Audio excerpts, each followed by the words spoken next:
Started out as an engineer in private business. So each looked in their hearts and decided to live as they loved, and they both had this huge passion for social justice and each other.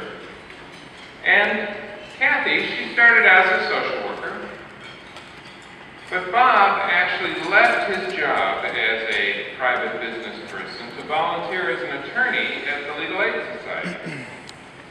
And at Legal Aid, in 1972, Bob Laufman had the first trans case here in Cincinnati. He represented two trans clients who were denied amended birth certificates. He educated the court, he brought in experts, and he won new birth certificates for these folks.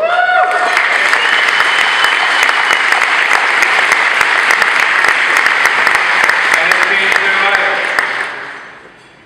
And he opened up his own civil rights practice after that. And if you were black and denied an apartment or denied an opportunity to buy a house, you called Bob. If you were beat up by the police, you called Bob. If you were a gay person with AIDS and you needed a spot in a nursing home and you had been denied, you called Bob. If you were a gay person denied dental services, and yes, they were, you called Bob. I joined Bob in 1976 as part of his civil rights practice, and we worked together for many, many years. And he helped me challenge Article 12, which was passed in 1993 in Cincinnati and truly was a low point in our history as a city of intolerance. Because Article 12 was an amendment to our city charter that denied to all LGBTQ people any form of protection from discrimination at all. And we sued to enjoin it, and we went to the Sixth Circuit, we went to the Supreme Court, went back to the Sixth Circuit, went back to the Supreme Court, and he was a very instrumental person in that struggle.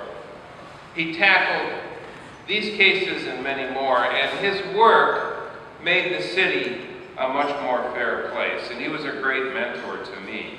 And Bob's advocacy for the LGBTQ community was matched only by that of his wife, Kathy, and Bob says this about Kathy: she was the best thing that ever happened to me.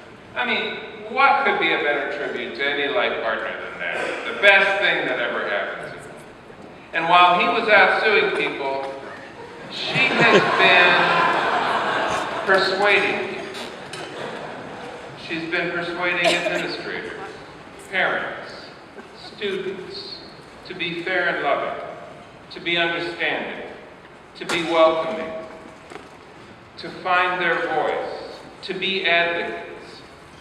And she started with GLSEN back in 1995. And she and all of you who have worked with her experienced many, many years of slammed doors since then. But this ally has unlimited patience and unlimited energy and unlimited perseverance. And she's really been there every step of the way as GLSEN has grown to what it is today. And it's really, truly remarkable. And you heard some of that earlier, including the 2011 launch of the middle school and high school program, and the 2013 adoption by Cincinnati Public Schools of the GLSEN language for the anti-bullying program. And of course now, Kathy's leading GLSEN's participation in the Safe and Supported program to end LGBTQ homelessness here in Hamilton County.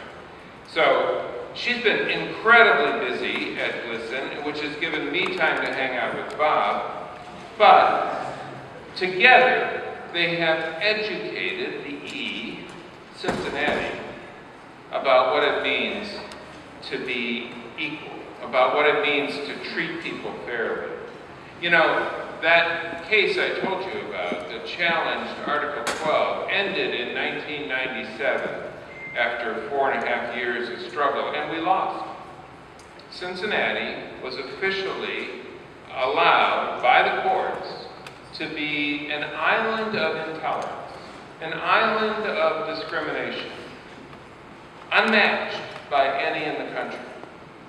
And that led to a greater need for people like Kathy and Bob in the streets, and for all of the allies here, to educate the community. Because the lawyers didn't save us from ourselves. And so Cincinnati boycotted. And we lost millions of dollars in convention.